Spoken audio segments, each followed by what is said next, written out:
হাসিনা মাগি তোমাকে রক্ষা করার জন্য কেউ যাবে না।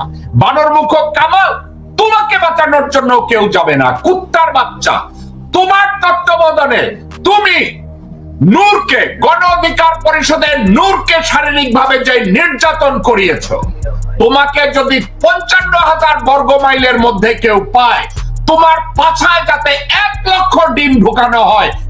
বানর মুখ কামাল আর হারুন, তোমাদের মুখে আমি মুরগির ডিম দেব না, তোমাদের জন্য আমি উটের ডিম হায়ার করব এবং নারিকেল পাঠাবো যাতে তোমাদের পাছায় নারিকেল আর তাল ঢুকানো হয়। কুত্তার বাচ্চারা এই আন্দোলনকে সমর্থন করছেন।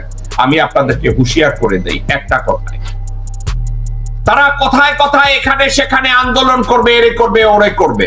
সচেতন থাকবেন, সাথে সাথে ভিডিও করবেন, কারণ ছাত্রলীগ, যুবলীগ, পুলিশ লীগ এরা সন্ত্রাসী এবং জঙ্গি কর্ম চালিয়ে এর দায়ভার আপনাদের উপরে চাপাবে। রাস্তাঘাটে আসাদুজ্জামান খান বলেছে ছাত্রলীগ আন্দোলন দমাবে না। ছাত্রলীগ, যুবলীগ, শ্রমিক লীগ, কুত্তা লীগ, হারামজাদা লীগ, বেশ্যা লীগ এরা রাস্তায় গিয়ে জনগণের উপরে আক্রমণ করে তার দায়ভার আপনাকে চাপাবে। আপনাদেরকে আমি বলি, সেতু ভবন আক্রমণ করেছে যুবলীগের ছেলেপানরা। সেতু ভবনের যত TV camera, CCTV camera open করেছে, এগুলো নিয়ে খোঁজ খবর করতে গিয়েছে। খোঁজ খবর করতে গিয়ে পুলিশ ইনভেস্টিগেটররা সব জায়গায় দেখেছে সব যুবলীগ, ছাত্রলীগ এরা। আবার কোথায় মেট্রো রেলে অ্যাটাক হয়েছে, আপনারা কি জানেন মেট্রো রেলে কারা অ্যাটাক করেছে? আওয়ামী লীগের বাস মালিক সমিতি, এর সাথে শাহজাহান খান, নিখিল, অন্যান্য লোকজন এর সাথে জড়িত। কারণ মেট্রো রেল তৈরি হওয়ার পরে বাস মালিকদের ইনকাম 1/4 কমে গেছে। ঢাকা মহানগরীতে মানুষ আর বাসে চড়তে চায় না। বাস মালিক সমিতি চায় না মেট্রো রেল হোক। তারা কি করেছে? যুবলীগ, ছাত্রলীগ, কুত্তা লীগ দিয়ে এবং তারা আর্ম ক্যাডার দিয়ে মেট্রো রেল ভেঙে তছনছ করে দিয়েছে। এখন কিন্তু ড্রাইভার কার উপরে গিয়েছে? তারা বলেছে আওয়ামী লীগ, তারা বিএনপি করেছে এবং জামাত করেছে। এখন বানরমুখ কামাল যখন বলে যে আগামী কালকে থেকে যুবলীগ, ছাত্রলীগেরা মহল্লায় মহল্লায় থাকবে, আমার সন্দেহ এরা জঙ্গি তৎপরতা চালাবে, এরা আগুন জ্বালাবে, এরা বোমাবাজি করবে, কিন্তু এর ড্রাইভার বিএনপি, জামাত এবং আমার কোমলমতি ছাত্র সন্তানদের উপরে চাপানো হবে। এ ব্যাপারে আপনারা সবাই সচেতন থাকবেন। একটা কথা মনে রেখেন, নারায়ণগঞ্জের যে হারামজাদা ক্লাউন বলছে খেলা হবে, ওই কুত্তার বাচ্চা দেশ থেকে পালাইছে না, এখনো পালায়নি। সে দেশ ত্যাগের জন্য সে যত অ্যাপ্লিকেশন ছিল তার নিয়ম অনুযায়ী, মানে তার যে অ্যাপ্লিকেশনটা আমাদের হাতে নথিপত্র এসেছে সেটাতে দেখা গিয়েছে যে তার এখন থাইল্যান্ডে থাকার কথা। কিন্তু পরবর্তীতে দেখা গেল যে সে যখন এয়ারপোর্টে গেল, এয়ারপোর্ট থেকে তাকেও ফিরিয়ে দেওয়া হয়েছে। ওবায়দুল কাদেরও গিয়েছিল, ওবায়দুল কাদেরকেও ফিরিয়ে দেওয়া হয়েছে। বলা হয়েছে যে শেখ হাসিনার পক্ষ থেকে একটা স্ট্রিক্ট নির্দেশনা আছে যে এই মুহূর্তে কাউকে দেশ ত্যাগ করতে দেওয়া হবে না। তো সেজন্য ওবায়দুল কাদেরও যেতে পারেনি, শামীম ওসমানও যেতে পারেনি। তো এখন তারা এসে আবার লাইভে বলছে যে আমরা তো দেশেই আছি। কিন্তু ব্যাপারটা হচ্ছে যারা পালাতে পেরেছে তারা পালিয়ে গেছে। যেমন হাসান মাহমুদ পালিয়ে গেছে, এরকম আরো লোটাস কামাল সে পালিয়ে গেছে, অনেকেই পালিয়ে গেছে। কিন্তু যারা এখানে রয়েছে, তারা যারা চিন্তা করেছে যে 1 আগস্টের থেকে পালাবে, 1 আগস্ট থেকেই কিন্তু এয়ারপোর্টে একটা বাধা নিষেধ রয়ে গেছে যে কাউকেই আর যেতে দেওয়া হচ্ছে না, এমপি, মন্ত্রী কাউকেই যেতে দেওয়া হচ্ছে না। তো সে কারণেই শামীম ওসমান যেতে পারেনি। তো এটাকে আবার অনেকে মনে করছে যে এটা একটা গুজব রটিয়েছিলাম আমরা, কিন্তু আসলে গুজব নয়। শামীম ওসমান 1 তারিখ থেকে একদম 15 তারিখ পর্যন্ত তিনি থাইল্যান্ডে থাকবেন এবং এই ধরনের তিনি ছুটি তার অ্যাপ্রুভড হয়ে গিয়েছিল। কিন্তু যখন তিনি এয়ারপোর্টে গেলেন তাকে এয়ারপোর্ট থেকে ফেরত পাঠানো হয়েছে। আমি যেটা হয়তো বা আপনার ইনফরমেশন সঠিক, আমি তার পারিবারিক এখানে নিউ ইয়র্কে এসে যেই বাসায় উঠে যেখানে আছে তার আত্মীয় স্বজন, তার বাংলাদেশ থেকে টাকা পাচার করে নিউ ইয়র্কে ডক্টর শামীম নামে এক লোক, তার বউ হলো শামীম ওসমানের বোন, টাকা পাচার করে মিলিয়ন মিলিয়ন ডলার পাচার করে এখানে সে সম্পদের পাহাড় গড়েছে। তো যদি সে পালাতে না পারে, সে যদি দেশে থেকে থাকে, এদের প্রতি নজর রাখুন। এদের কোমর ভাঙ্গা, এরা কেউ আপনাদেরকে আঘাত করতে পারবে না। আপনাদের চিন্তা করার দরকার নাই যারা রাস্তায় আন্দোলন করছেন, কারণ এখন আপনারা দৌড়াচ্ছেন তাদেরকে, তারা সামনে জীবন নিয়ে পালাচ্ছে। যারা জীবন নিয়ে পালায় এবং যারা এতদিন 16 বছর দেশকে ধ্বংস করেছে, তাদেরকে ছেড়ে দেওয়ার কোনো কারণ নাই, কিন্তু আপনাদেরকে সচেতন থাকতে হবে। কোনো আক্রমণের দায়ভার যেন আপনাদের উপরে দেয়া সম্ভব না হয়। প্রতিটা মুহূর্তে নিজেদেরকে ভিজিল্যান্ট রাখুন, সৎসাহস রাখুন, ভিডিও করুন, অডিও করুন, কাউকে বাদ দিবেন না। এবং আরো একটা কথা আপনাদেরকে বলি, আমি অনেক সময় দেখি 10 জন পুলিশ আপনাদের 1 লক্ষ লোককে তাড়া করছে। দেশের বর্তমান পরিস্থিতিতে আপনাদের ওই 10 জন পুলিশের আদেশ মানার কোনো কারণ নাই। ঘুরে দাঁড়ান, ওই পুলিশদের উলঙ্গ করে পিটানো শুরু করুন। এবং বাংলাদেশের পুলিশ আপনাদের দৃষ্টি আকর্ষণ করছি, আপনারা যারা যুবলীগ ছাত্রলীগ করেন, আপনারা মানুষের মধ্যে পড়েন না। আপনাদেরকে মুকুট দিয়ে উলঙ্গ করে পিটানোই একমাত্র সলিউশন। কিন্তু যারা চাকরি করেন, যারা প্রজাতন্ত্রের কর্মচারী, সেটা হারুন হোক, সেটা আসবাত হোক, সেটা বেনজির হোক, এই মুহূর্তে আপনাদের সামনে একটাই কর্তব্য। সংবিধান এই মুহূর্তে হাসিনা চালায় না, বাংলাদেশের সংবিধান অনুযায়ী আপনাদেরকে কোনো অর্ডার দেয় না, বাংলাদেশের সংবিধান মোতাবেক বাংলাদেশে কোনো বিচার হয় না।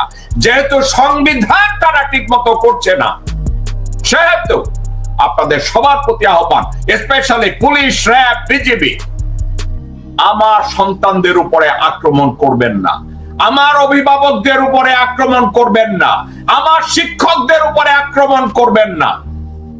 যদি বলেন যে তারা সরকারি জানমালের ক্ষতি করছে, ওটা জনগণের পয়সা। যদি বাস পোড়ায়, দালান পোড়ায়, ওটা আপনাদের বেতনের পয়সা না, এটা বাংলাদেশের জনগণের ট্যাক্সের পয়সা। এখন যদি ওই ট্যাক্সের পয়সা ভুলভাবে হাসিনা এবং ভারত ব্যবহার করে, সেক্ষেত্রে জনগণের রাগ হওয়া, জনগণ এটাকে অ্যাটাক করা, আমি মনে করি এটা প্রেসিডেন্টের এবং এটাই প্রযোজ্য। আমার সন্তানরা যদি কোনো বিল্ডিং এ আগুন দেয়, আমি এটাকে সাপোর্ট করি না, কিন্তু এটা রাগের বহিঃপ্রকাশ। আমি আমার ওই সন্তানকে অ্যাকোমোডেট করব, কিন্তু আমি তার বুকে গুলি চালাবো না। আমার সন্তানদের বুকে গুলি চালানো, আমার অভিভাবকদের উপরে গুলি চালানো, আমার টিচারদের উপরে গুলি চালানো, এটা স্বৈরাচারের মূল মন্ত্র। এবং আপনাদেরকে ভারত এসে এটা করতে উদ্বুদ্ধ করছে।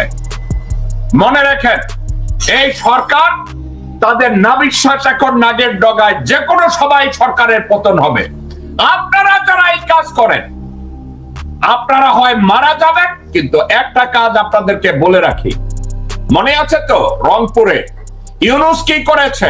আমার ভাই আবু সাইদের বুকে গুলি করেছে। এই কুত্তার বাচ্চা মনে করেন জীবনে আর সুস্থ জীবন যাপন করবে? আবু সাইদের খুনি ইউনূস, আপনারা কি মনে করেন তার জীবনে স্বাভাবিক জীবনযাত্রা আর আসবে? আসবে না।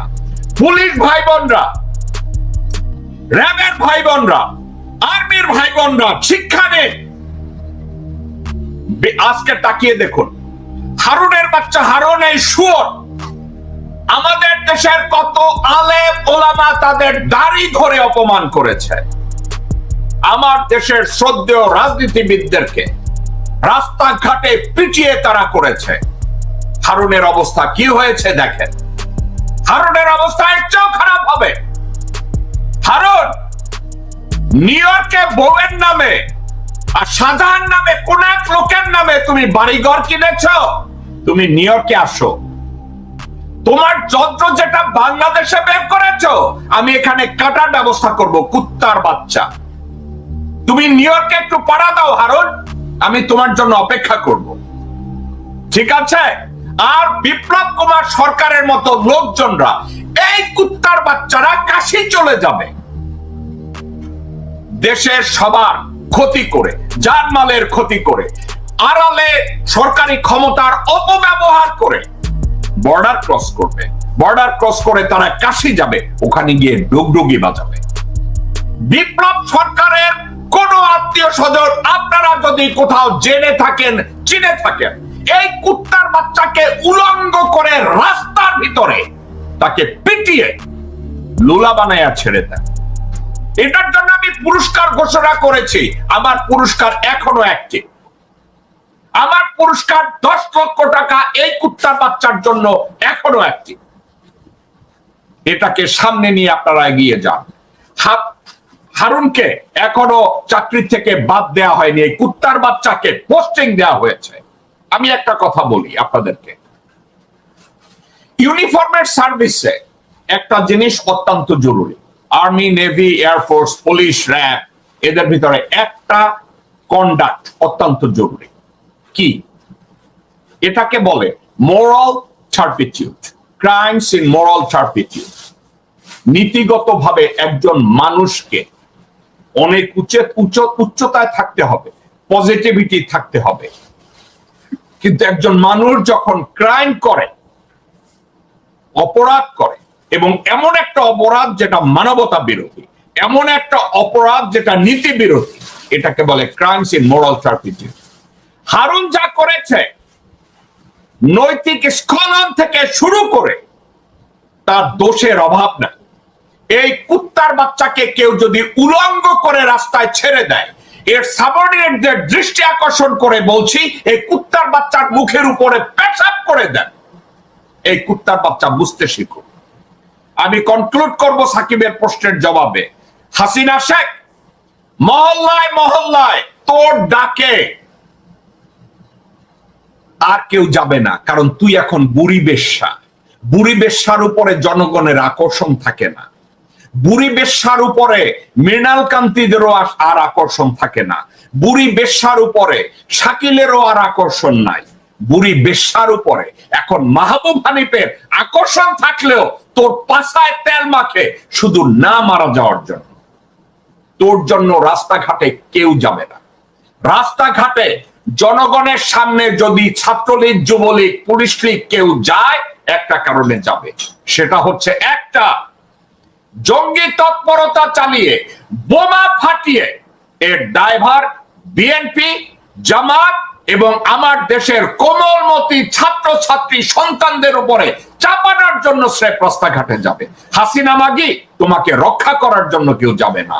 বানর মুখ কামাল, তোমাকে বাঁচানোর জন্য কেউ যাবে না। কুত্তার বাচ্চা, তোমার তত্ত্বাবধানে তুমি নূরকে, গণ অধিকার পরিষদের নূরকে শারীরিকভাবে যে নির্যাতন করিয়েছ, তোমাকে যদি 55,000 বর্গ মাইলের মধ্যে কেউ পায়, তোমার পাছায় যাতে 1 লক্ষ ডিম ঢুকানো হয়। বানর মুখ কামাল আর হারুন, তোমাদের মুখে আমি মুরগির ডিম দেব না, তোমাদের জন্য আমি উটের ডিম হায়ার করব এবং নারিকেল পাঠাবো, যাতে তোমাদের পাছায় নারিকেল আর তাল ঢুকানো হয়। কুত্তার বাচ্চারা।